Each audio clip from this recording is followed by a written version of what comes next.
1. What up? What's up, Mike? How you doing, dude? Oh, I'm so glad you picked your energy up. Yeah, man. I'm seeing my energy's all over the place. It's Juneteenth Day. It is Juneteenth. Did you say Juneteenth Day? That's what I said. I shouldn't say that, huh? See, there's so much I don't know. That is a perfect example of how I feel caught out here being black with no plan for Juneteenth. Black with no plan. That's another great T-shirt. I mean, we just got to get on these things. I'm telling you. How you feeling? Me, all kinds of ways. Obviously, you know, it's kind of incredible and strange that there's so much emphasis on Juneteenth. You know, suddenly, man, I was on my computer last night. I don't remember what I was doing. I went to IMDb to look somebody up, and everyone was black. I went to Amazon and it was like, here's why Juneteenth is important. And I was like, this is amazing. What's happening around here? Do I count? Yeah. Dude. Everybody that matters or something. It's a weird feeling to go. I mean, you know, we've both been on the earth a number of years now, and I can't ever remember. You know, the people who cared about Juneteenth the most in my life were like my elementary school teachers. You know, in adulthood, I haven't seen this much credence put on it, and I love it. But I do feel a little out of sorts about it. But we decided to have a party. Yes, that's what's going on. So that's why there's a streamer behind me. This is very important. It's just one streamer. There's one streamer, and I have a goblet. Ooh, it's a very small goblet. It's the goblet I could afford. Okay. I didn't get a Juneteenth pay bump. I did decide just a few moments ago though that I'm gonna start charging extra every Juneteenth. Oh yeah. Yeah. For what? I feel like just because I feel like I should. I feel like I don't know. Wait, who extra? Whoever, anybody. I did a live performance this morning, and I'm looking back at it now and be like, man, I could have. Charge extra. I should have. This is supposed to be my day off. Something free today. So you're gonna have to pay me extra for this labor. That's hilarious. You know, you grew up in Chicago, right? Yeah. And did you grow up with Juneteenth? Did people around you talk about it? Stuff like that? Did you celebrate? No, nobody talked about it. Literally, in my life, it was just, it was teachers who would remind us of it. And this is when I went to school in a black neighborhood, because later I ended up going to school in a white neighborhood, quote unquote white neighborhood. Yeah. And so, you know, when I was going to school in the neighborhood closer to where I lived, those teachers made it, they went out of their way to remind us about Juneteenth because it wasn't in our history books. So we'd be talking about slavery. We'd be talking about, you know, Reconstruction, and everything would go so fast, and then they would insert that. But I don't remember anyone in my life or my family ever really celebrating it or talking about it really at all. Well, I mean, but I think that's part of what's weird about it, you True. know, is that, and that's what's interesting about this moment is that, I mean, I've spent my life chasing my history. You know what I mean? And I mean that literally and figuratively. I mean, I literally had to track down my own biological father, you know, and found out that I had all these other siblings who, you know, luckily I'm getting to know, you know. So there's that. But then on the other side, like, this is not stuff that was prioritized in public education, you know, like there's a very sanitized version of quote, it's Black History Month, you know, and it's the shortest one. That's why leap year is extra black. If you ever wondered why you always feel extra black that year, because you have one extra day of history. But, you know, so it's interesting that there are people who aren't black, I guess you could say, that are really starting to pay attention to this history, right? Yeah. And so it's and it's all out there. You know, people are talking about this left and right. So it's like, you know, every corporation is talking about Juneteenth and stuff like that. So it's real strange. It is very strange. I mean, I knew about it because I was mostly raised by Southerners, and I knew. So your family did celebrate it or talk about it? Talked about it, but didn't celebrate it. You know, just the fact of Juneteenth. You know, because I was raised by my great grandparents when I was really, really young. My great grandparents, right?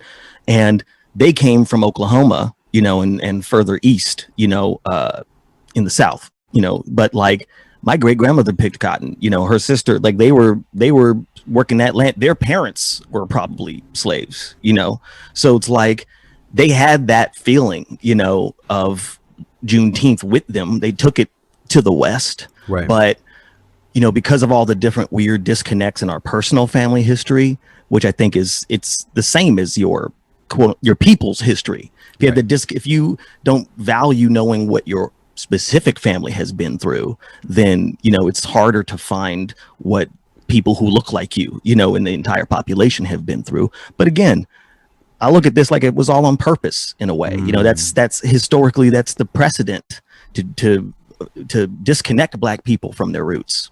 You know, to literally our existence becomes cognitive dissonance. That was always the plan, literally the plan. You know, so it's interesting to kind of have all this thing go pew and just kind of the balloon pop, even though it's like a really slow and we don't know what's going to happen yet. We don't know like how all this is going to be taken forward. Yeah, and it feels like it's on us to take it forward, right? It feels like it's on us as people who have been paying attention, who understand at least to some degree what the legacy and the history means and how it affects us today. It seems like it's on us to imagine how to celebrate a thing like Juneteenth. But I got no idea, man. I got no clue. We're partying right now. I don't know how. Neither do I. You know, I mean, Up From Slavery, right? Booker T. Washington. He talks about remembering when freedom happened. He was there. Some soldier came because, you know, they didn't tell everybody they were free for a little bit. And, you know, which is in the history of Juneteenth. And then he said he remembers the soldier coming and being like, "You're all free." And he said, and there was this big cheer. And then suddenly it was like, okay, so what's next? Right. You know, it's like, and that becomes Reconstruction, which we also don't get taught about, right? So, but I think that there's something, you know, right now with this reckoning with Juneteenth, to me, I'm feeling that, okay, well, what's next? But we get to decide, right? So we get to try to decide. We nobody but us should decide is what I'm trying to say. I don't want Amazon and IBM deciding how we celebrate Juneteenth. I saw a tweet that said, how long until Juneteenth gets the Cinco de Mayo treatment, where it becomes like a drinking holiday? Yes, but not for the people who it's about. Right. You know, like it's Cinco de Mayo is about a specific thing, but it's not, you know, the people who celebrate it don't even know about that. They're so college students sombrero and have a margarita. College students would dress up like Black Panthers and go get drunk on the strip. Like that's woof, might be some, you know, if blackface starts, there's going to be some hands are going to get thrown. See, boundaries, people, boundaries. Boundaries. But we're partying. We're having a celebration today, especially because it's the end of our first week of call and response, right? It is. My goodness, we did it. we done something. So I need to relax. I need to fucking relax. Yeah, with some friends. You have great guests today. We have Roxane Gay. We have Travon Free. We have Roy Wood Jr. But right now, Mike, what should we do? Should we like raise a glass or something like that to Juneteenth? That sounds like a really good idea. I have a nice goblet to raise. Yeah, it's a small goblet, goblet. It's a nice, yes. And I got some homemade iced coffee. So I'm sipping kombucha, by the way. It's nothing illicit, you know. Oh, you fuck with the booch? I do. It's so tasty and fun. I always knew you were kind of boochy. Hey, it's not a celebration unless Baron Von makes a pun. You know what I'm talking about. We have arrived then. Here we are. Okay, well, I guess let's raise a glass and also let's pour one out for those who couldn't be here with us. That's real talk.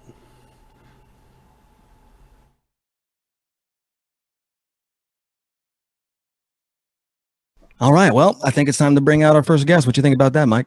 I'm always excited to talk to our guests, especially the first one every time. Because they're the first. Okay, I get you. We are so happy and honored to have this guest with us. You may be very familiar with her books, many different books, Bad Feminist, Hunger, Difficult Women. She has a new book called Aiti. So please welcome everybody to the stage, Roxane Gay. Woo! I have to fight clapping every time we bring somebody on. Do you really? I do. I'm so trained. So trained to bring somebody on. Are you a big clapper, Roxane? Or do you like to save your hands? It depends. I'm not a promiscuous clapper. I only clap when someone deserves it. So That's I'm not real. going to clap for your existence. No. When was the real. last time you really clapped? The last time I clapped, I went to the taping of Douglas, Hannah Gadsby's Douglas, and Oh, yes. I clapped. Oh, fantastic. All right. Well, I'm happy to have you here. Well, Roxane, we wanted to have you on to talk about a lot of different things. Obviously, this is our Juneteenth show. It is Happy a celebration. Juneteenth Day. If you can't tell by my hat. But my streamer. I have a single streamer. he has one streamer. I'm into self-adornment myself. Very festive. Very festive. That's what I was going for. So, you know, obviously right now we're having a historical reckoning. I might even call it, because, you know, obviously to people like us, these things, these relationships that have been in this country for as long as this country has existed aren't new. But suddenly there's almost like a proliferation of information and people who are putting forward all these different ideas. I wanted to ask you about the value of that and what do you think is happening right now? You know, I have mixed feelings. On the one hand, I'm deeply encouraged by everything that's happening. And unlike some of the previous police murders that we've seen, there does seem to be a measurable response this time. But it is frustrating as a Black person to see that people are suddenly becoming awake to racism that has been around for centuries. It's just, it's really surreal. And for the first time ever, people beyond the Black community, and especially the Southern Black community, are taking Juneteenth seriously and acting like they've discovered something amazing. But Juneteenth has been celebrated since 1865. Where have you been? It's just surreal. But you know, progress, you have to recognize progress where it happens. And so things are happening. It is a reckoning, but is it going to be sustained? I'm not sure. White people are already declaring fatigue with caring about Black people. Oh, gosh. Of course. I mean, to go from 0 to 60 this quick. It's exhausting. Because, I mean, pity the white person. But you have mentioned that, you know, this moment that we're all in seemed to start with the murder of George Floyd. And I'm wondering, from your perspective, what do you think it is about this particular incident that made it resonate with so many more people than all of the other incidents that have come before it? You know, I'm not sure, because there have been previous incidents where an unarmed person was murdered. Tamir Rice was 12 years old. Like, why were we not in the streets for Tamir Rice? But I do think that this one, there was video and it was sustained. It took, 8 minutes and 46 seconds is a really long time, especially when you hear him begging for his life and begging for his mother, and knowing that his mother was dead. And so that, like, there's a poignancy there and a pain there that I think anyone can recognize. Like, some of the previous instances, you know, even with poor Mike Brown, people were like, he's no angel, right? Which, 18, so calm down. But this time, it just didn't matter. It was so brutal and it was so callous. And the cop stared at the camera. He knew he was being taped and he was being asked to stop. He was being begged to stop, and he didn't. So once in a while, something so indisputable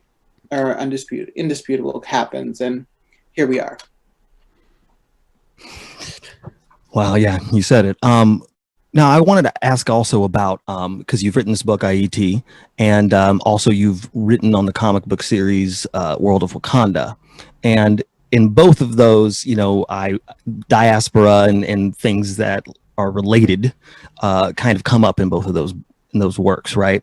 So can you talk about what I wanted to say can you talk about like what the African diaspora was, but we all know. But I guess I want to talk about how it is that it's been inserted. You know, these themes have been inserted into the world of Wakanda and examined, and also what brought you to write the book, IET. I wrote IET. It was one of the first books I wrote, and it was recently re-released. It was first published in 2011 on a micro press, and I wrote it because my parents are Haitian, and I'm Haitian American. I'm a first generation American, and that has shaped everything about who I am. And so I wanted to write a book about the diaspora experience and what it's like to have a homeland and to live away from it, and what it's like to be the children of immigrants in a country that does not particularly care for immigrants, especially Black immigrants. People love different kinds of immigrants, but Black immigrants, nobody ever talks about them, and they are not well respected as they should be. And so I wanted to try and explore what it means to live within all of that, because it can be very complicated. But I'm also very proud to be who I am and where I come from. And I wanted to also share that pride. I love being Haitian. It's awesome. And so that's where that book came from. And then when World of Wakanda came around, that was just exciting. I've never written a comic before I wrote Wakanda, and Marvel gave me pretty free reign. And so I wanted to write a story about Black lesbians who loved each other. And of course, there may be complications, but neither of them died. And it's a low bar, but it's rare in pop culture that the lesbian character doesn't die, or that she doesn't fall in love with a straight girl. And I was not having that. But I was also interested in writing about a representation of Blackness. What would it mean to be Black in a world that was not colonized, in a country that was not colonized? What does uncolonized Blackness look like? And I think that's what Wakanda represents. And it's a fantasy, but it's a very intoxicating fantasy, because so much of what we know about the Black experience throughout the world is shaped by colonization. And here is Wakanda, that has been hidden from the world and that has thrived because of that. I wanted to speak to you a little bit more about, I guess, obviously Black Panther has I hate to say the phrase, captured the imagination of the world, but it's the most mainstream depiction of what is called Afrofuturism that I have ever seen. Obviously I've, been familiar with that before. And I guess I want to talk to you about not only Afrofuturism, but, you were talking about a world that hasn't been colonized, which Afrofuturism is an extension of that idea. And obviously, like, people are talking about decolonizing your mind and stuff like that. So I kind of wanted to hear from you, like, what all those things mean when they're put together. I think it's just a question of demonstrating the extent of the Black imagination and what can happen in Black imagination. And I think what's great about World of Wakanda and Black Panther, the film, is that it does mainstream things that have been happening outside of the mainstream for decades now. And I do think that it is expanding the imaginations of young Black people who are now able to imagine a future that they may not previously have been able to imagine. Because when you think about the constraints of this reality, you realize that there is a brick wall that most of us are facing when it comes to racism. And what Afrofuturism does is create a world where that wall does not exist. And it's so helpful and so useful. And it's actually not only for young people, but people like me. I'm always inspired when I engage with Afrofuturism. Octavia Butler and her incredible novels definitely paved the way for a lot of us. And, I do hope that, like celebrities who say that they're feminists, I have no problem with that. And I think it's just a gateway. And then you have to do the reading beyond that feminist, that public feminist. And I hope that people will do the reading beyond seeing Black Panther and really engage with some of the best of Afrofuturist thinking, because there's a lot out there now, and it's accessible and it's intelligent and it's creative and it's awesome. Would you like to name check anybody? Give a shout out here and there? I am terrible at names, but I would love to recommend N.K. Jemisin. Yes. Who is an award-winning science fiction writer, and she is one of the most brilliant women in the game today, and one of the most brilliant people in the game today.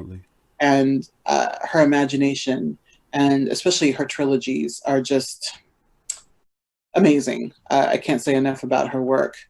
And Tananarive Due is also another great Black Afrofuturist, and I highly recommend her novels as well. Thanks for that. So we're here on Juneteenth Day, having our, celebrations as best we can. That's what mine looks like. It's good. It's good. It's a robot celebration. It's great. Quite a celebration there, Barrett. I can't get up. I have to sit down. As a child of immigrants, specifically, not having that Black American history and in your family to draw onto, what is your feeling, just from the immigrant perspective, and also just as a person who's thoughtful and very aware of history, what is your relationship to Juneteenth Day?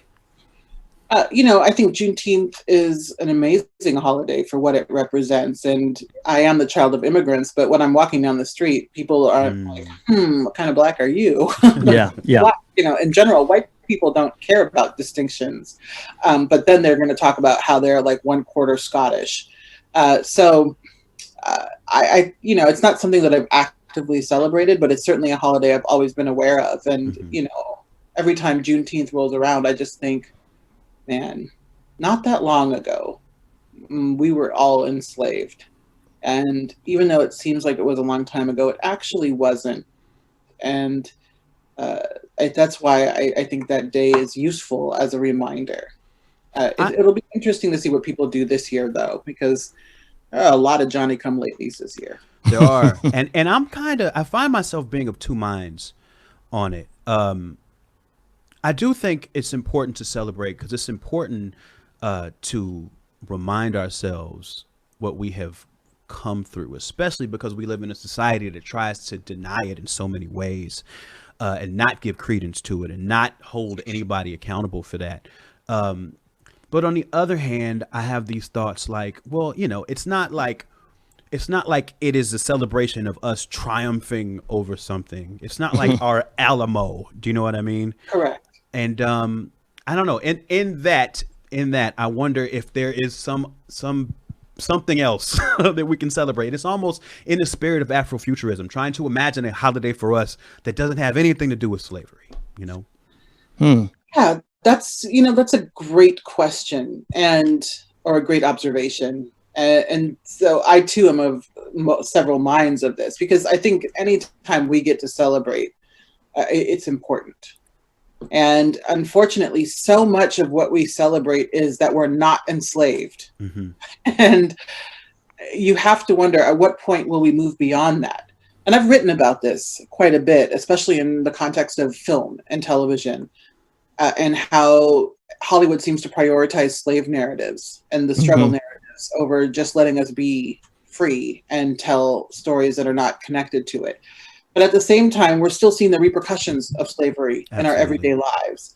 And so it's well and good to intellectualize like, oh, this again. But at the same time, yes, this again, because police behave in the way that slave masters behaved. And when you look at incarceration rates, and when you look at policies like stop and frisk in New York City and other major metropolitan areas, you have to recognize that the tendrils of slavery have reached well into this century. Tendrils, great word. Reminded me of Octavia Butler too. Just thinking about what's that called, Dawn. That's really fantastic. Yeah, and I wanted to talk to you a little bit about this concept, because obviously there's all these protests going on, and the news is very concerned about looters. Is very concerned about destruction of property.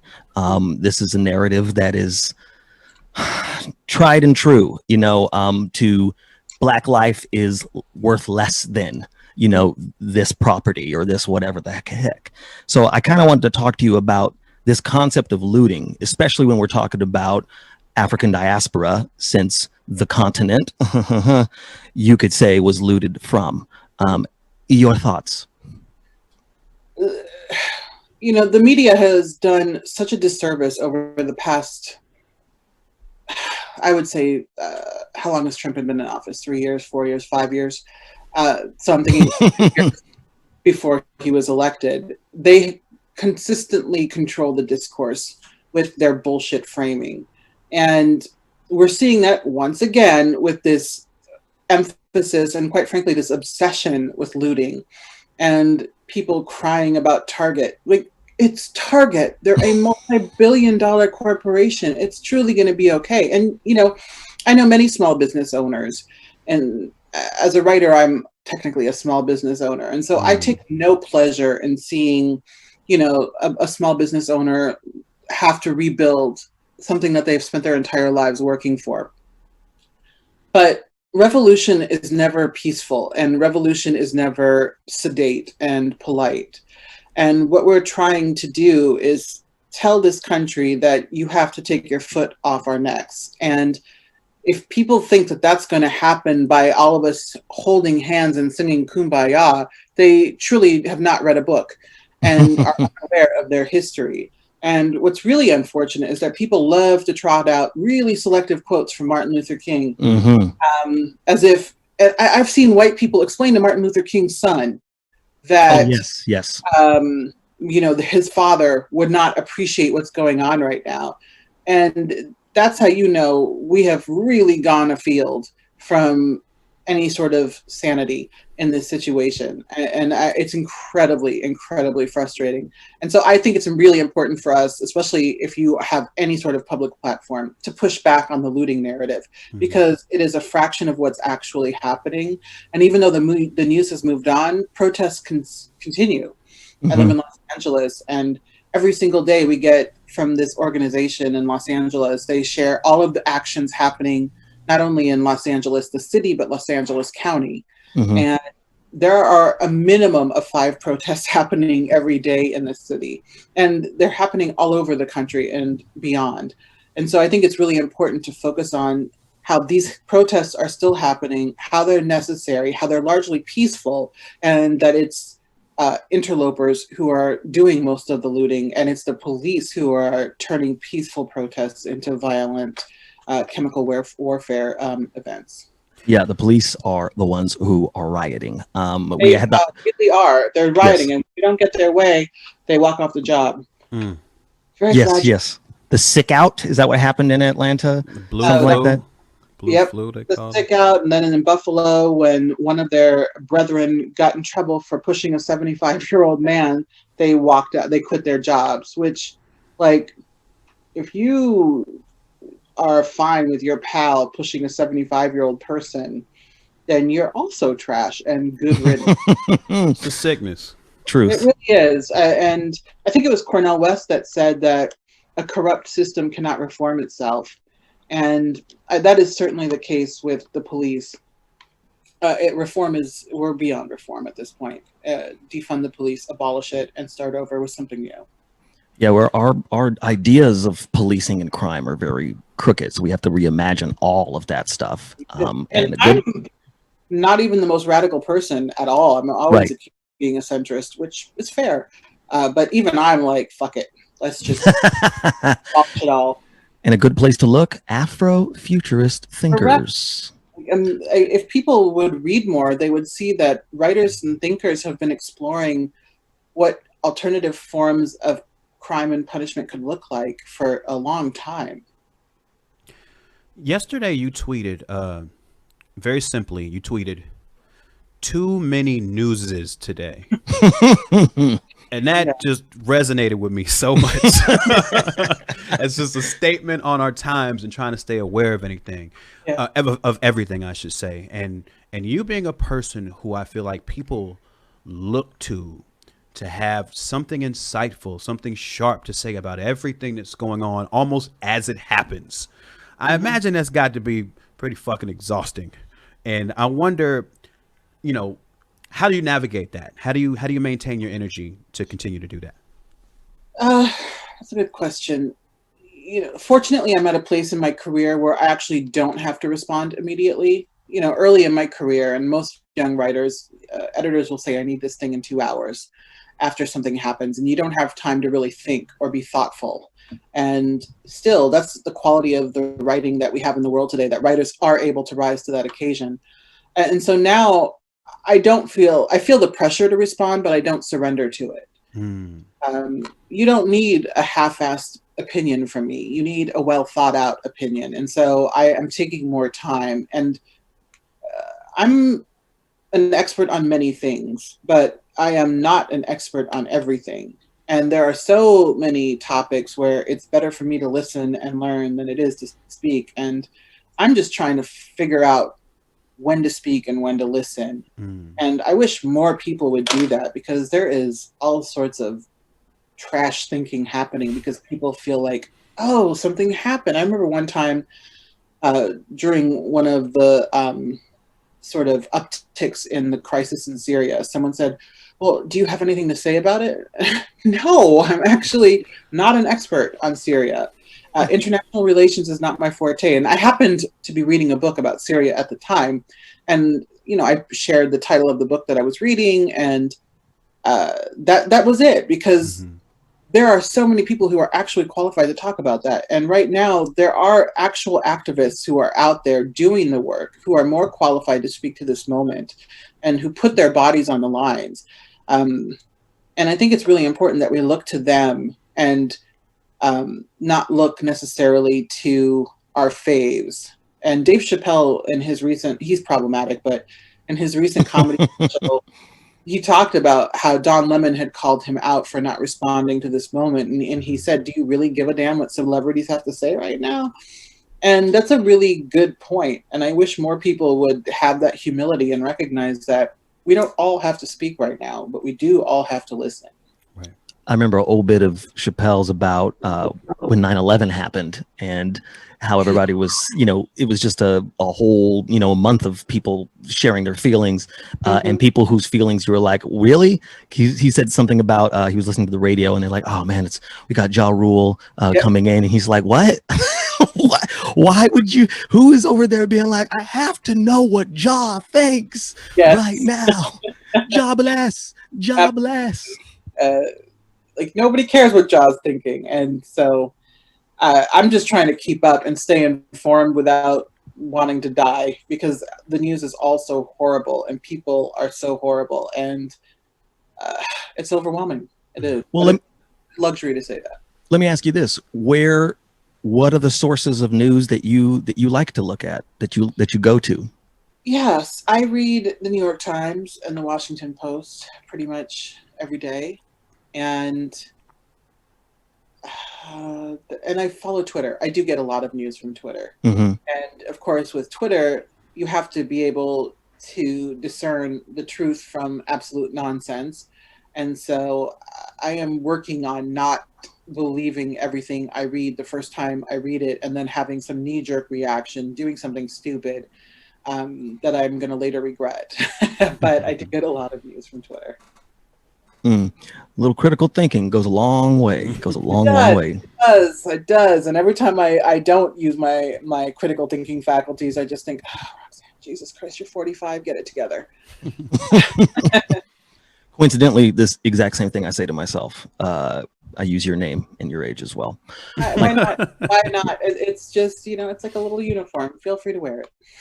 Can I ask one more question, and then we will let you we will let you go. We'll allow you to be in your home. Yeah, to go live your own life. First of all, again, we really appreciate you being here. I guess it's just like, for me, I am learning. Well, I am seeing more and more that our education system is very complicit in a lot of things that are wrong with this country. I think that, I saw an article the other day about schools in, I want to say it was like Finland or something like that, where they are literally teaching critical thinking. They are teaching their students to be able to discern what is and isn't real news, to make sure that they check the sources and stuff like that. It seems like it's a no-brainer, but things like that don't really get put into our school systems. In fact, I mean, luckily I had a black woman as a history teacher when I was in middle school. And that like literally is one of the best things that ever happened to me, because she sort of illuminated to me, don't believe everything you see in this textbook, because these are the people who decided what could and could not go in here. And so I guess I wanted to ask you about, because in the theme of Juneteenth myself, I have had a cursory knowledge of what has happened to black people for a lot of my life, but I have had to, on my own, chase all of this knowledge, all of the history, all of the facts to figure out what the heck is going on, because nobody ever thought it was valuable to teach these things in school, except for, of course, a lot of kumbaya, hand-holding sort of, platitudes that happened in the shortest month of the year.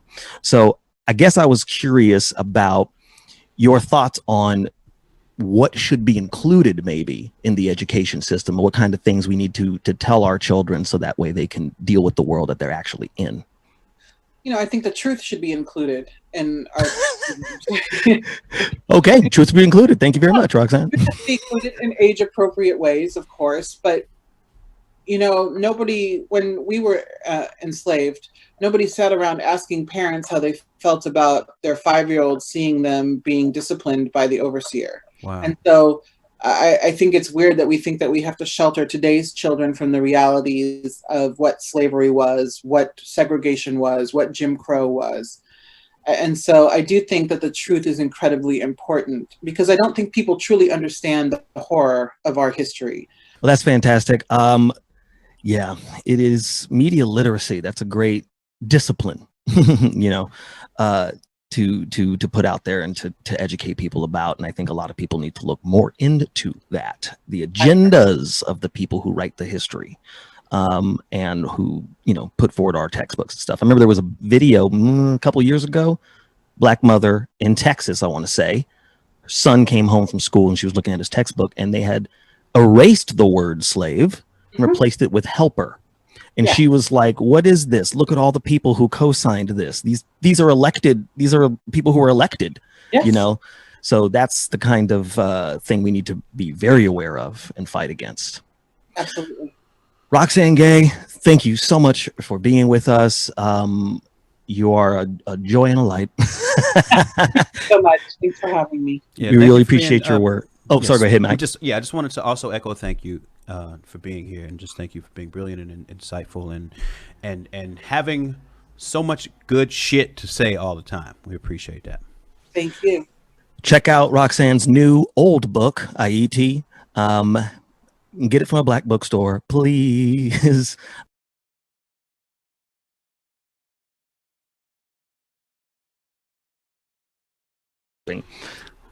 My heart's clapping. Yes, exactly. I think that she deserves that clap. But right now we are going to transition a little bit. But any feelings on what Roxane said, Mike? I mean, there's a lot of different kind of stuff. Yeah. I think, to me, one of the most important things is just this talk that, we seem to be having with a lot of our guests about just reimagining things. Yes. A world, a people that haven't been colonized, and what that looks like, what kind of holidays those are. I feel like that's one of the things that gets me so excited coming away from these conversations, is thinking about what things could be. Yeah, I have some insane ideas about that, and I'm afraid to say them out loud. There's a part of me that's like, what? Okay. Nobody's listening. Maybe this is an Afrofuturist comic book. These ideas I'm having about where I think things should go, nice, or what I think is going to happen. But I'll tell you that it has to do with a beautiful union between black people, right, and indigenous people / Mexicans who are indigenous people in the first place, right? That does not sound very controversial, Baron. No, maybe not necessarily.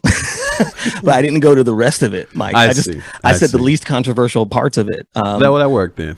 The rest of it has to do with my fascination with the singularity in AI, so since we're talking about Afrofuturism, it's all those things put together, but we'll come back to that some other day, because what I want to do right now, Mike? I bet I do. Do you know what I want to do right now, Mike? I think I do. Do you want to know what I want to do right now, Mike? No, now I don't know. Oh, okay. Well, I want to bring out our next guest, actually, is what I want to do. This next person coming to the stage, the cyber stage here, is a fantastic, not only a fantastic stand-up comedian, but Emmy Award winning writer. He has written on both The Daily Show and Full Frontal, and he is here with us to just kind of hang out for a little bit, join in the party. Please welcome everybody to Call and Response, Travon Free. What up? What up? What's happening, bro? So happy Travon, Juneteenth, fellas. exactly. Happy Juneteenth. Happy Juneteenth. Travon, your last name is Free. What do you think about Juneteenth? Well, as the family who founded the holiday, I think it's imperative that I speak for all of us when I say we cannot be happier.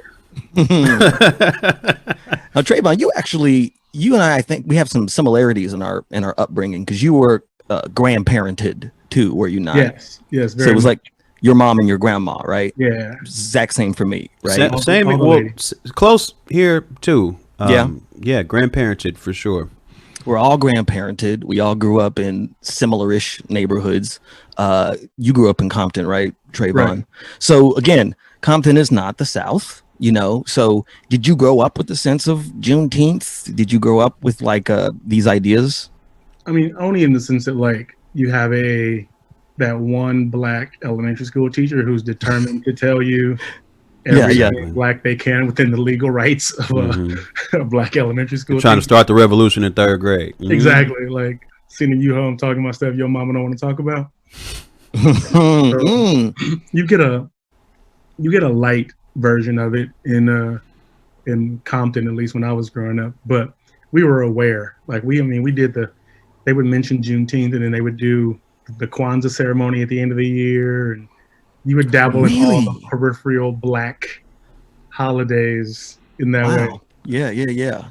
But I also went to a really black daycare center when I was really young, through elementary school year. So they were black as like, can I say that? Yeah, please say it loud. All the cussing. Say it loud. Like we would do full on Black History slave plays. Like, oh damn, it was that black. So in that regard, that was where we got probably most of our black education.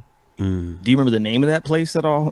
Yeah, it doesn't exist anymore, but it was called Daisy Development Child Care Center. Oh, that does not imply that it is black as fuck. Yes, that's a very innocuous name. Very, very, very soft name for a black as fuck daycare center. It's like reverse COINTELPRO. I like that. We should just have radical institutions with hippie names. Yes, exactly. It's And then when baby. people walk in and it looks like Nancy Pelosi's kente cloth, except it's actually black people. no. It's like black people who should be wearing that stuff, and they're like, oh, greet you at whoops. the door. Yeah. We have a picture of that, don't we? Have a picture of this. I want to say famous moment in. Oh my there you go. God. Oh, I hate it. I hate it so much. I called them the Junta Kente, which you guys hate, but Twitter liked ish. They look like a Divine Nine step team, like a alumni chapters, like they was in the middle of a routine. You know, the drum line's gonna come through and go. Yes, exactly. They're gonna stomp the They're yard. going through the final stages of getting their Wakanda passport. And you got to do the final kneel before T'Challa. See, Oh Wakanda's my on the mind. God. Wakanda's on the mind. Yeah. What are your thoughts on that, guys? I mean, it was, obviously Twitter kind of blew up with it, but You talking about with the Congress people and the Kente and all of that? Is that? yeah, I mean, it was supposed to be some kind of statement of unity, right? Is that what that is? It's like, we wore your colors. Like basically they're like, we're part of the black gang. We It's like wore your when, gang. like when colors. two soccer players trade jerseys at the end of the match. Like, it's very symbolic. It don't mean nothing. It's like, sorry, I kicked your shins. I mean, and honestly, because I grew up, we all grew up in the 80s and 90s, and Kente cloth, I think, resonated a little bit more culturally. Then we had groups like X-Clan and, Jungle Brothers, and that was a little bit more like representative of a particular force in the culture at the time. But now, like, who resonates with Kente, like I understand that like, you know, it's important and what it points to, but you know, they might as well have been wearing Air Force Ones or something, like, you know what I mean? Like they gotta pick something people actually wear. Like, honestly, I would have respected it more. I think so. It would have made a better visual, I think, for sure. See, that's a big thing. Y'all, because you grew up in Compton, you grew up at the south side of Chicago. And, you know, so this is like, you guys grew up in bigger cities, I guess, you know, just like places that had a little bit more history. Vegas is weird, you know, like I never felt a sense of a black community in Vegas, even though I was in a black neighborhood. You know what I mean? It's just like, first of all, it's too damn hot. You know, like it's really hard to organize if you know you start cooking the moment you walk outside, even though it's like it's 120 damn degrees. I guess I'm just jealous is what I'm trying to say of some of the. I actually had some friends that moved to my neighborhood from Compton when I was a kid, and then they moved back because they were like, we can't take this. Like it's like I'll deal with the drive-bys. You can keep the heat. Well, at least there's a sense of community. You know what I mean? Like people knew each other, and I think that's where they came from. You know, they were like, we knew our neighbors. Like in here, like you're upstairs, down. It's like apartment complexes in this different kind of way. Anyway, I was just trying to say that I'm jealous that y'all had, you know, at least a little sense of community when you were growing up. I was just inside.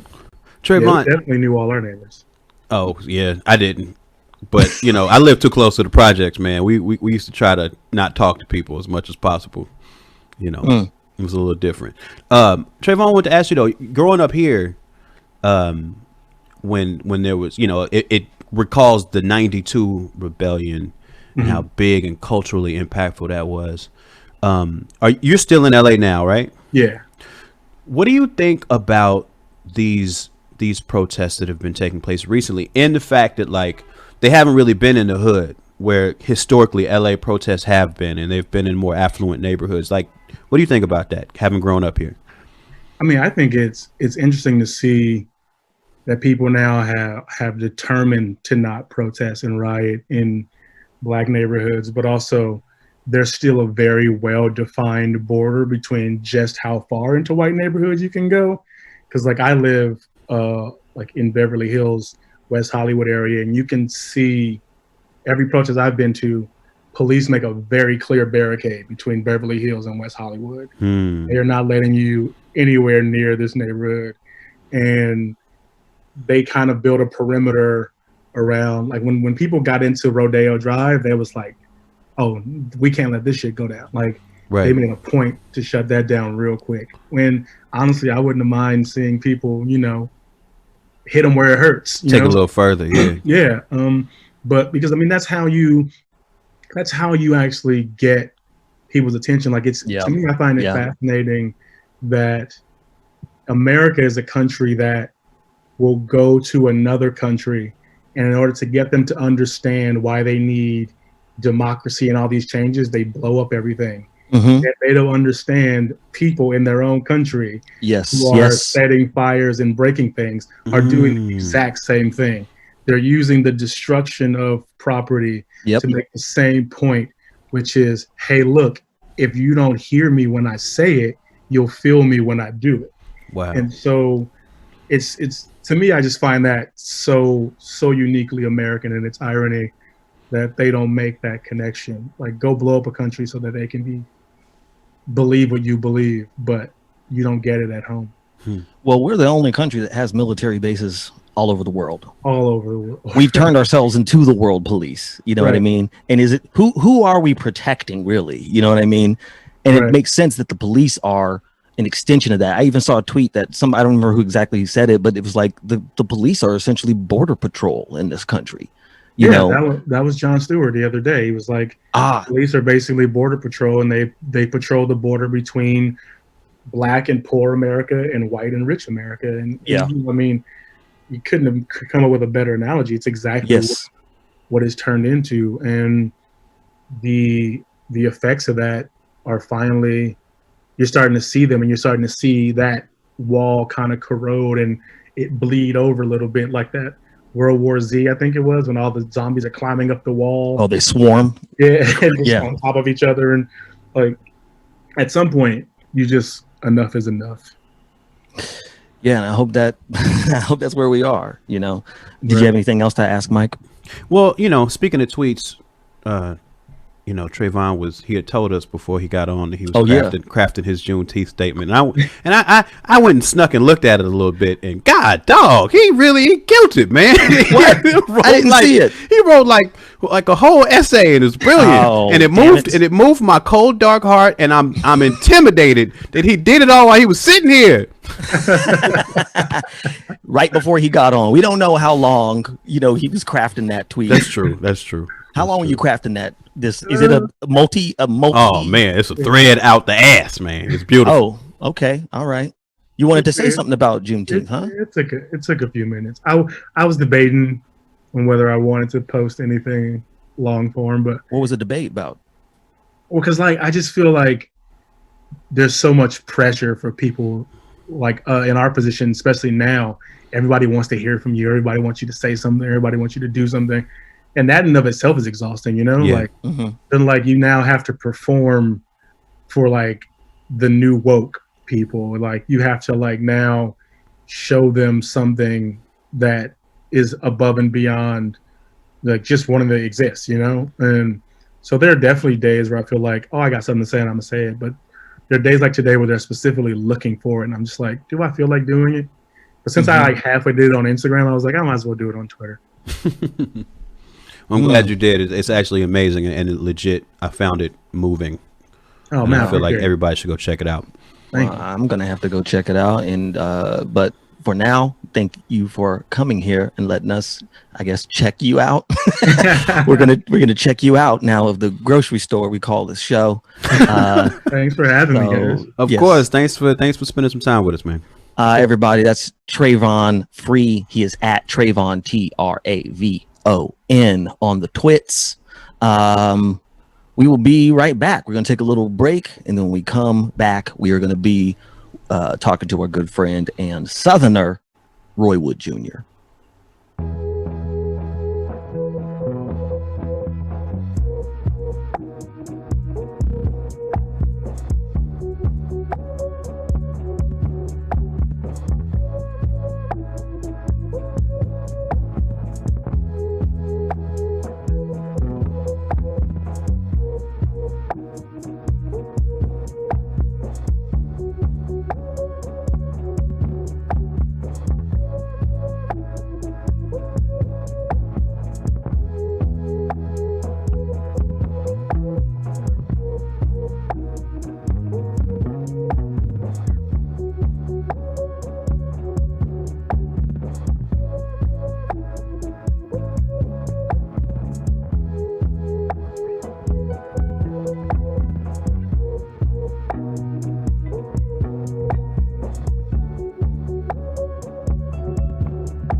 Welcome black to call and response. Yes, I did intentionally say welcome black. I don't think you have to explain that to anybody by now. They know Yeah. you. I don't know who knows me, Mike. That's part of my thing. You know what I'm saying? So I do know that we know each other. You know? That's true. I know that we know a lot of the people that we've had on the show, and if we don't know them, we like everything that they have to say. Which is why we asked them to be here. And this next guest that's coming up right now is both of those things combined. He's someone we know and we like, and we also always love what he has to say. I think he's one of, well, I wouldn't say it's just me that thinks this. I think he's one of the best working comedians out there today, and I think that also when he is gone, which I hope is a very long way away, people are going to be like, oh yeah, he's one of the greats. I think this dude is incredible. I'm happy to have him. Please welcome Roy Wood Jr. Everybody. What's up, Roy? I know he did. Like this terrible 80s sitcoms where like, oh, I didn't see you there. Right. Yeah, that's right. How are you? I was just playing some football. You're here too. I love Good to those see things. you. Good to see you, man. How y'all feeling? Man, we're doing all right, man. Trying to figure out how to celebrate Juneteenth. We don't know what we're doing, man. I got one streamer and a goblet, and that's all I got to offer, man. And I'm self-adorned. That's my bit today, is that, instead of decorating the place, I decorated me. I have a question about Juneteenth. Yeah, go ahead, Roy. So I was out today. I'm in Birmingham, by the way, at my mama's house. And I have to say I'm at my mama's house because I feel like this background with this bed, everyone would just assume I'm dating a 70-year-old woman. Yeah, I can see that. That lamp is definitely, that's a civil rights lamp. Let's just be real about what's happening behind me in the background right now. Yes. But I had to run a quick errand this morning. Okay. Socially distanced, of course. But white dude told me Happy Juneteenth. And without thinking, I said, same to you. Oh. And I don't know if... Yeah, Because, no. this isn't Christmas where it's for all of us. No. This is for us. You know what? I almost feel like I've never said Happy Hanukkah to a Jewish friend. I've seen it, and it's not out of disrespect. It was just I never knew. Am I allowed to say that? Am I allowed to say good luck with that thing you do that I don't rock with because I was raised in a different part of the country? But way to go! I don't know what to do. Is a white person out of line if they wish a black person Happy Juneteenth? Mm-hmm. Or should you wish us a Happy Juneteenth? I feel like they should, but I don't think you should wish it back. I think it's more like a happy birthday situation where when it's your birthday, that's for you. You don't say happy birthday back to people. That'd be weird. I think you gotta have a follow-up phrase. Okay. You gotta say Happy Juneteenth. As long as you don't go Happy Juneteenth, you're welcome. That's messed up. Oh, that's foul. Yeah. But if you go Happy Juneteenth, I'm sorry. It's all, it depends what they follow it up with. I need to know the intention behind this. That I think that's fair, but I think it's something we'll work through as we get through the years of collectively celebrating Juneteenth as a country more openly. I think we'll figure out the phrasing and the wording. You know what I'm most excited for with Juneteenth? I'm excited for in 5 years when white people get in a comfortable place and we have all those Juneteenth white savior movies. Can't wait. Oh no! Can't wait. Yeah. Our guest earlier, Roxane Gay, was talking a little bit about struggle narratives, and just kind of slave movies and all that stuff, and how much people love that. And it's funny because I feel like what's been happening while the world is what it is right now is when I'm turning on the TV, or to Netflix and chill or whatever. Now I'm seeing Hulu and Netflix and all the places have Black stories, and all of the movies are it's just a list of different places we suffered. You know what I mean? Every single movie is that. And it's dope because they're able to do it while using the algorithm to justify it, where it doesn't say Black movies, it just says suggestions for Roy. And I'm like, you flip through, you swipe through, there's a lot of Black people in this row of movies right here. or they trick you and they put the black person in the thumbnail. That and then you is watch the it. one. That is the one. There's one black person in the whole movie for one scene. You show me the thumbnail as a picture of that dude, and I'm like, all right, okay, you know I'm black now. That's how they rotate the thumbnails every February. They just take the black scene and put that on the thumbnail just for the month of February. That's how the big streaming services fulfill they civic duty. Yeah, man, but it's cool. It's cool to see everything that's going on around the holiday.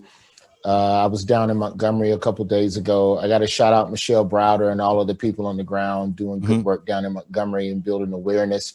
And they're doing a big thing with Juneteenth down on Dexter Avenue. Birmingham, we always do what we do. Montgomery, though, because you really forget with Alabama, the demographics and how Birmingham is 75% black. I came up in an all black school system. Had plenty of black, like there was a thread on Twitter about a week ago, like at what grade were you in when you got your first black teacher? Kindergarten. That's what I got mine. So to go to Montgomery, where they just got their first black mayor, Stephen Reed. Birmingham's had a black mayor every year since 1978. So they're two totally different cities going through the same struggle, but Montgomery is definitely on the precipice of something that's totally different. And so, it's good to see black folks out there being proud and wearing their masks. Go ahead, Mike. This is a Juneteenth celebration. We spoke with we spoke with Travon Free earlier. He was born and raised in LA. I was born and raised in Chicago. Barron was born and raised in Las Vegas. And we didn't have raised, born somewhere else. Don't matter. Oh, right, my fault. But we all had, we didn't have the deepest experience with Juneteenth, and I'm wondering, from your perspective, growing up in the South, what was it like? Did you hear about it a lot? Were the celebrations pretty prevalent? What were they like? No, there were no celebrations, not in Birmingham. I didn't really hear about it for real till college, and even then, I went to a black college. I went to Florida A&M, and so it was like, Juneteenth. And the joke, and this is a joke, and I can't remember if I put this in my act or not, but the running joke was that it was called Juneteenth because we didn't know which day it was the Freedom Day. So it was like 13th, 14th, Juneteenth. And like that was kind of the running joke. Yeah. That Juneteenth was kind of like this week-long, do we celebrate it? Almost like Cinco de Mayo, where you acknowledge it, but you ain't really in it. Unless you're a Latino. So I never saw any of that. I mean, and I grew up, there was enough black history mentioned. Like I was talking with Kamal Bell about this a while back, and how in the South they substitute black curriculum with field trips. So they put you in a bus rather than teach you about it. They'll put you on a bus. And they'll take you down to Montgomery to see Dr. King's church. You'll go over to Atlanta to see his house. And they'll take you to Memphis so you can see where he got shot. And then you come back to the classroom and you learn Greek mythology. Right. So, oh, wow. So it's a situation where they just never wanted to go that deep into it because it was already uncomfortable enough to talk about black people that were great in the 60s, let alone talking about, hey, remember that slavery thing we did to you? Yeah, let's dig in. So no, Juneteenth was never part of the curriculum. Wow, fascinating. It's like even at a black college, like even at FAMU, we didn't. Well, granted, it's a summer. It's a summer thing, and classes were out, but it was never anything that I really felt was like properly observed. And and I went to a black college where we sang the national anthem, and then we sang the black national anthem. Oh, I missed the black national anthem so much. We gotta bring that back, Ben. Yeah. We gotta bring back the black national anthem. I love that song. I would say we should sing it, but we're all out of sync, so it wouldn't.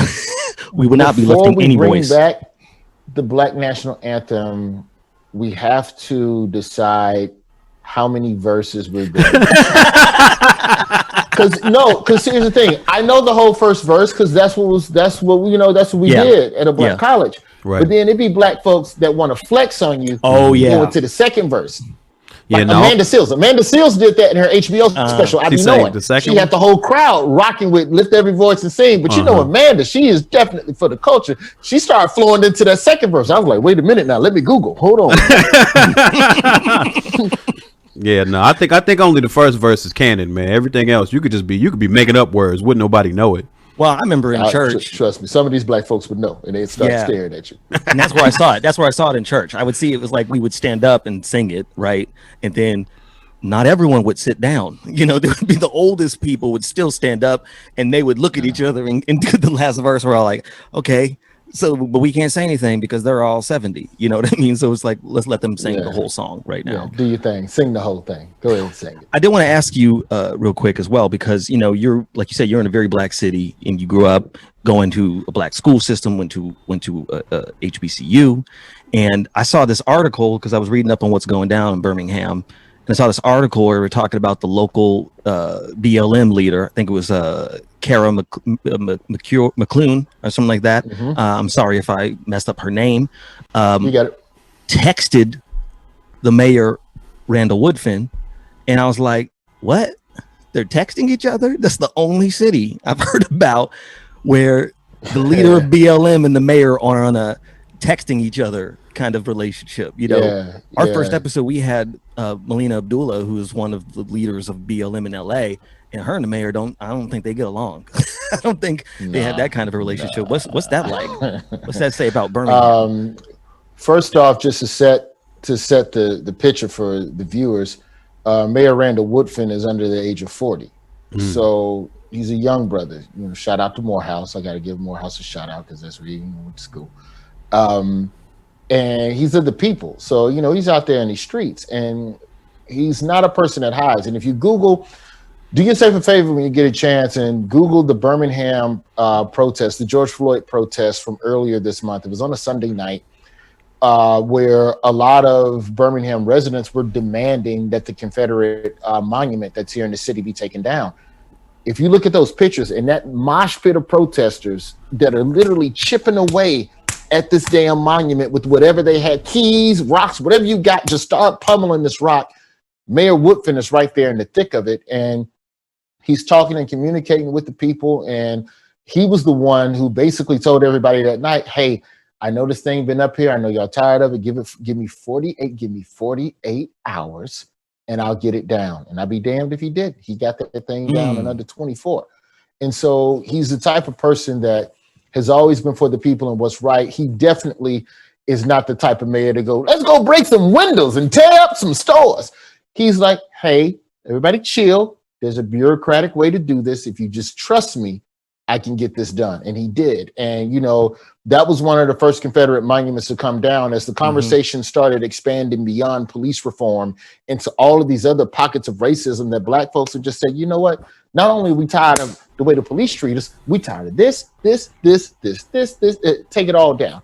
And what started happening after that in city to city, just in the state of Alabama, Tuscaloosa, Mobile, Montgomery, Huntsville are either in talks or have already started taking down their Confederate monuments as well. And that all started on a Sunday night in Birmingham with Mayor Woodfin. So, you know, I have to give all the props to him. I have to give all the props to comedian Jermaine Johnson. I was going to say, who's brother here that's been on the front lines of all of this since all of this stuff started. And, you know, that's the thing that I love and I hate about having to live in New York is that, you know, Birmingham is, you know, literally in my Twitter profile, in my bio, it says, bury me in Alabama. Right? This is what I love. But because I'm away, I'm not always able to be on the ground with people like Jermaine and Kara. So it's dope to come home and see that other folks are holding it down. And I know that my job and my responsibility to the city is something totally different. Like if you think of it like a beehive, right? Where in a beehive, every bee has a different responsibility. And, you know, I used to be, you know, one of the bees that was inside the hive. My job was to tend to the kids, the larvae, or try to build the comb, tend to the queen. But now I know my job, because I've left the city, is to go out and get the pollen and try to create opportunities and bring that pollen of opportunity back to the hive so that the people who live here can build with it. So it's weird. Like this quarantine kind of showed me that, oh, I'm in a different role now in the city. It's still my battle, but I have a different responsibility on, you know, a different position in the army now. Well, you're not just living in New York. You're also having to move around in the entertainment industry where it's not necessarily built to. It's not easy to move with a sense of community. So I want to get a reflection from you, get your experience of what it's been like to have what you feel like is a sense of responsibility that's not just about you, but in an industry that's so selfish. Like, how's it been navigating that? Well, if I don't do it, who gonna do it, man?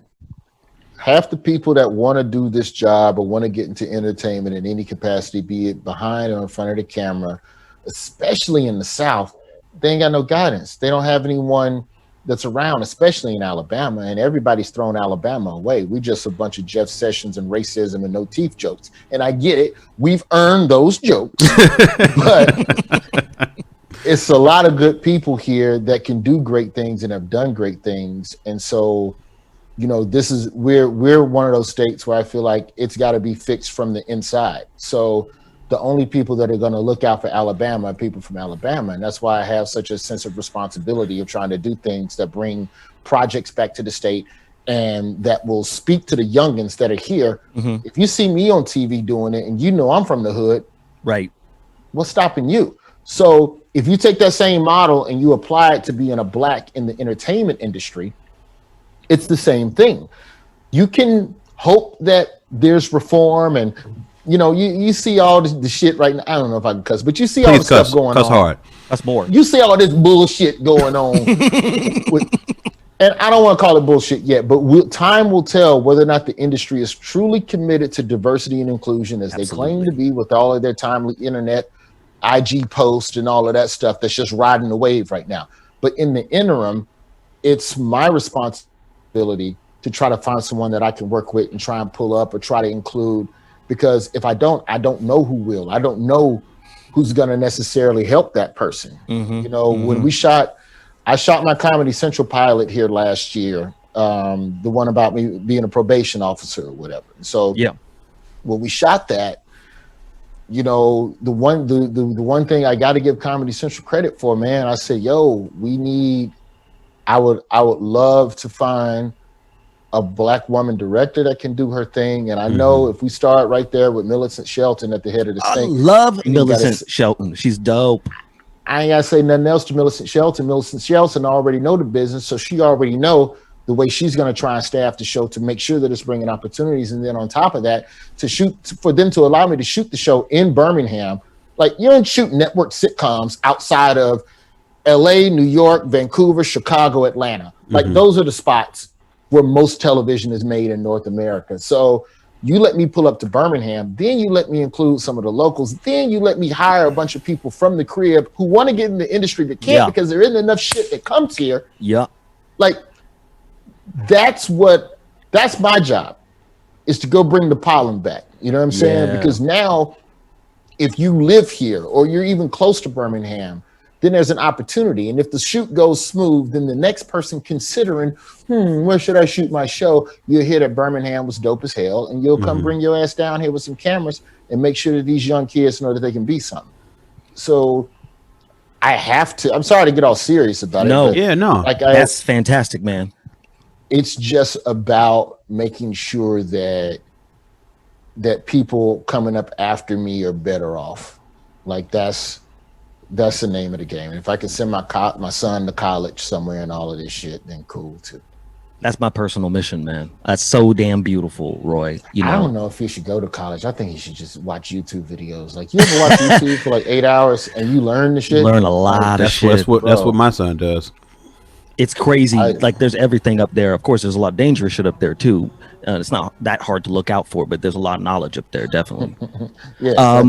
I wanted to ask you, this is kind of a three-pronged question, and it ties into what you were just talking about. Because I'm of the mind that in post-pandemic America, location is going to matter way less. There's a mass migration happening right now. People are moving from where they were because a lot of people move to, well, specifically places like LA and New York because they want to be in the industry. But if the point of being in LA and New York, which is to physically be there, to meet people and to perform, isn't there, then it doesn't matter that you're there. I'm trying to tell everybody, move somewhere else and create there. Find your community there. And I think that that's what you're doing is beautiful, and it's in my heart to do it as well. And so in that sense, in the spirit of comedy, you had written a Vulture article back in March that was about kind of the comedy industry slowing down. It was back before we knew what was coming, but you correctly called, I think, that comedians just need to settle down. Prepare for the worst. Prepare for the worst. Prepare Look, for the worst. It's figure something else out, because whatever you used to do ain't coming back no time soon, Coach. Exactly. So this is my 3-pronged comedy question. One, how do you, what are some of the ideas that you had written in that article that you still stand true, and what do you think about where comedy is going to go? Especially in terms of people doing Zoom shows and stuff like that. And 2, obviously you're on the Daily Show as well. Who has it has a black host, and not even an American host, like a global black person is the host. You are on it. Global black. That's a new demo. He's a global black. I just mean that, and I see that in his stand-up too. He's been an observer of America from outside, and it's kind of crazy that people like Trevor and John Oliver, who aren't from here, because they don't have the baggage maybe sometimes that we have, that they can kind of see it a little clearer. And the people who like ourselves that have been I think this is what's happening, and they're like, yeah, you're right, and we're like, oh, thank God. So you and Dulce, is another homie, you're on the show with the black host, so you have a bunch of specific, you have a bunch of black people on that show. So do you think that in that mix? Yeah. Yes, Jabuki as well, the homie Jabuki. And do you think that helped the Daily Show be ready, I guess you could say, for what's happening in America? And then third, Chappelle. So let's those are my 3 questions. That's a whole separate question. You can't roll Chappelle into a burrito about the state of comedy. And yes, you can, because he did a special that was outside. Oh, outside. Well, you socially gotta put distanced. that question with the first question. That's like 1A. I was gonna get to it. Okay, fair enough. It's a long ass question. Your question. It's a good question. It's a good question. No. I didn't even let you finish the shit. I just started attacking your third question. I'm sorry. It's a long ass question. It's a long ass question. Has Chappelle established the new model for stand-up? Well, what do you think about his model? And do you? I mean, I think stand-up will come back when we figure some shit out. But in the meantime, we have to. People are trying to fill the space. That was Chappelle's attempt. Obviously, people are doing Zoom shows. So I'm just curious about your take about what does and doesn't work right now. I think that if you have someone willing to watch you do comedy in a particular style that's comfortable to you, do it. Mm-hmm. I'm not a fan of Zoom comedy. I'm not a fan of performing into a black hole and not knowing what's going on. And I know that there's been some shows where they have the audience gridded out. There's 100 people in a Zoom and you can hear them laughing and shit like that. But it feels weird to me. My comedy, there's something performative about it. Mm-hmm. I'm not demonstrative. I'm not Tommy Davidson, but there are subtleties to the body language with regards to my performance that I think I cheapen myself if I'm just trying to do comedy like this right now, sitting down, or if I stand up. It doesn't feel comfortable to me. Mm-hmm. To the Vulture article, I still stand by everything that I said, and Chappelle's performance proves my point. Mm. The bigger the venue that a comedian used to play, the smaller the venue he will probably return to for now. So if you're a younger comic and you're used to playing 100-seat or something like that, or a 200-seat comedy club, and you're an opener, there may not be space for you coming back. There definitely ain't gonna be money, even if there is space.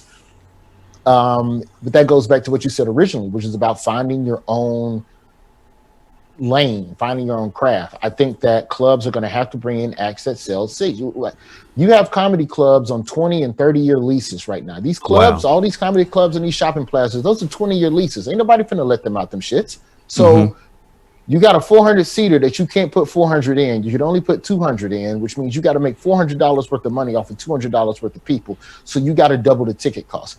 There's probably only 30 comedians, I would argue, 20 maybe 30 comedians that could fill 250 seats at $50 a ticket. Now, the thing about Chappelle, of everything that's going, what you see with Chappelle and what he was doing, those tickets were also $75. So how many comedians are you going to go see in a park for $75? Not many. So you also have to look at unemployment. It's going to be more broke people out there. You're going to have to look at the fact that there's going to be so many people hurting. Are they even going to be ready to laugh? And I really feel like if you're a stand-up comedian and you travel for a living, there is going to be less work for you to go get. So figure out a way to create what's going on there where you are. Because the comedy clubs, the longer COVID lasts, the less likely, the more comedy clubs are going to fall off, because your landlord ain't going to lower the rent on that $20K. You're sitting in some nice ass plaza next to a Dave and Buster's. They're not going to cheapen your rent. Your landlord don't care. So the comedy club cannot fill the calendar. There are not 50 comedians that people would go see in a comedy club for $50 a ticket, which is the low end price point for the comedy club to remain profitable. And a comedy club ticket is traditionally anywhere from $12 to $35. So when you just look at the economics of that, for me, and that's myself included. Like when I look at markets, there's a handful of cities where I've gone in and always sold out and always done well. I bet you I could play those cities again. But the cities where you're trying to build your draw, right. It's like, if you think about comedy like music, think about your favorite rapper. Your favorite rapper used to come through your city and he would play the little nightclub, whatever the little nigga spot is, where the hip hop station promotes or whatever. Y'all make sure to see Knucklebuck with special opening act DJ Dreezy on the one. And you go see him at the Hole in the Wall nightclub where somebody gets shot twice a year. And then the next time you see him, he's headlining that spot. Then the next time you see him, he comes back, maybe he's playing a little amphitheater, and then he's playing the bigger arena. So comedy is the same way. So if you're the comedian that's playing the smaller spots, you got to figure out something in the short term. I don't think that this will be permanent. People have died in mass amounts before, and entertainment still remained. So yes, there will still be, that's a terrible thing to say, but no, but it's true. People have died in the quarters of millions. People have died in the millions, and entertainment is still here. Wherever there is pain, there's going to be a need for laughter. So where that laughter is going to come from in this pain, I think remains to be seen. So I think Chappelle, what he's doing is amazing, but you know, the outdoor model, they're doing that in New York now. Comics are doing shows on stoops. People are adapting. Burt Kreischer's doing a drive-in show tour. There's Michael Che performed on the back of a pickup truck in Long Island City or some shit I saw on his IG. So there's going to be adaptation. Now, I don't know how any of this works in the winter, because I'm not standing outside doing no 45 minutes worth of jokes in a 20-degree wind chill. You know, comedy might just be a summer sport like baseball. So, you know, I don't know. You know, I really I love hearing this, because you can tell that you're a real student of the game, right? And you're a student of economics, and you really have a practical sense for how all of this works. And it's marvelous to hear you say it, because like, I'm in the music business. One thing you rarely ever hear somebody successful in the music business do is give a bunch of game out for free.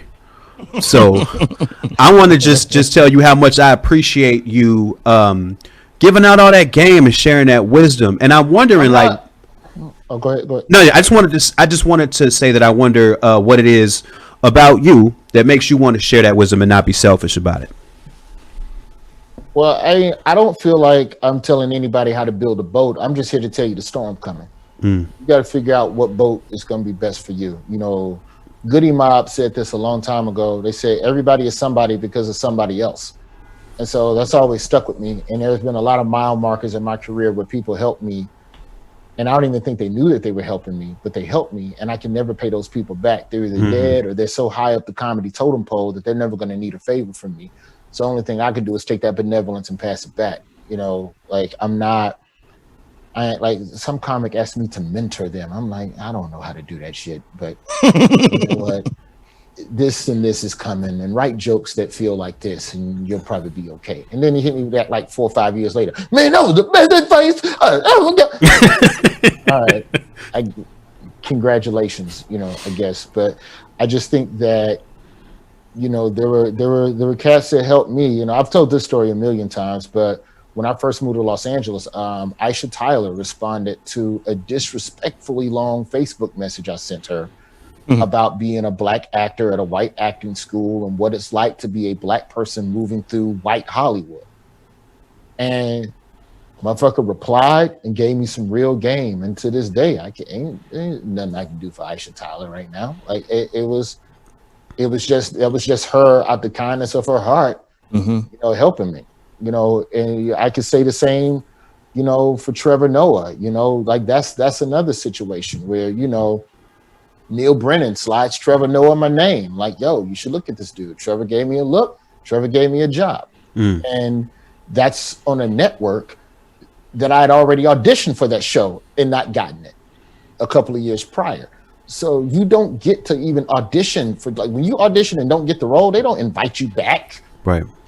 So that's unheard of, man. And so, the Daily Show, and I don't know if this was Trevor's intention when he took it over, but by us being the most diverse show in late night, and that's not a knock on other shows, it's just statistical fact. If we're counting heads, we also have more correspondents and more on-air talent than other. No need to qualify. But in being the most diverse show in late night, it gives us the ability to explore all of these topics without it being something that becomes voyeuristic or necessarily from a white POV.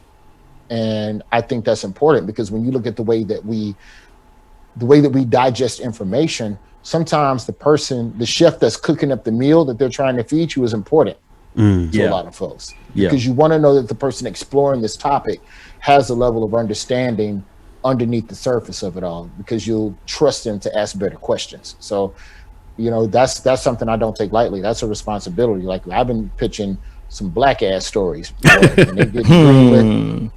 And that's like, we're doing one. We're working on a story right now about the citizens arrest law and everything that happened in Brunswick, Georgia, with Ahmaud Arbery, and we're trying to talk to Congress people that are trying to change that law. And you find jokes within the policy, not necessarily on the actual incident, but to be able to even explore that, that's all Trevor. That's Trevor not being scared of realizing that where there's pain, there might be a laugh, but if nothing else, there's presentations of solutions, which could also, give people some soothing in these times. Absolutely. Holy crap. I mean, we kind of gone long, but I don't care. Because I love Roy, and I love your mission, and I agree with you, man. Like, the whole point of New Negroes, the whole point of it was to share the wealth, I guess. One of my qualities that I love that my wife hates is that I have an unending capacity for other people's bullshit. So, like, I like being able to talk to other comics about comics have written me message I've never met, and I'll reply because like you said, I have had that happen to me, and it was valuable. Sometimes a comic that didn't know me truthfully, shit wrote me back, and it meant everything. Dude, real talk, sometimes I get something out of it too. You send me some stupid joke to look at. It's not funny, but it might spark something in me to do something totally different. And sometimes, a lot of the time when I'm talking to younger comics, I'm just giving advice that I wish I'd gotten.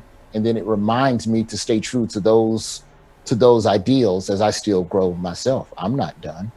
So, it's good talking to the youngins. They give me a lot of advice. The old heads and the people who could give me advice, they ain't got time to talk to me. Most of the people you look up to are too busy doing the shit that you respect them for. So you got time to talk to them. How are you planning on spending the rest of your Juneteenth, Roy? You know what, man? I think I'm gonna do one more Zoom, and then I'm gonna hide from my child under my mama's bed right there. Right bed. You're gonna be on Adulting, right, with Jordan Carlos and Michelle? Yeah, man. Yeah, run over there and see what they talking about. Everybody, check that out. I think Chris Red's on that show too. Yeah. Roy, thank you very much for being with us. Appreciate you, brother. And a pleasure. Happy Juneteenth to you and yours. Yes, indeed. Unless you're white. You, but can you say that? Never mind. We'll talk about that later. We figured it out. It's gonna be weird. It's just always gonna be weird. It's just always gonna be weird. Roy Wood Jr., everybody. He's at Roy Wood Jr. on Twitter. Obviously, I think he's a fantastic comic. Check out his multiple specials. Because if you haven't seen them, you are missing. You're missing out on somebody who's the truth. Who is the truth. Holy shit, Mike, we did it. That's our show for today. I feel good, man. My heart, it is full. I haven't got a chance to see if it's warm yet, but it's hella full. Whoa. You know what I mean? The juice is in there. I don't know the temperature of the juice, but the juice is in there. Oh, okay. Well, I just hope the juice ain't loose. Yeah, not yet.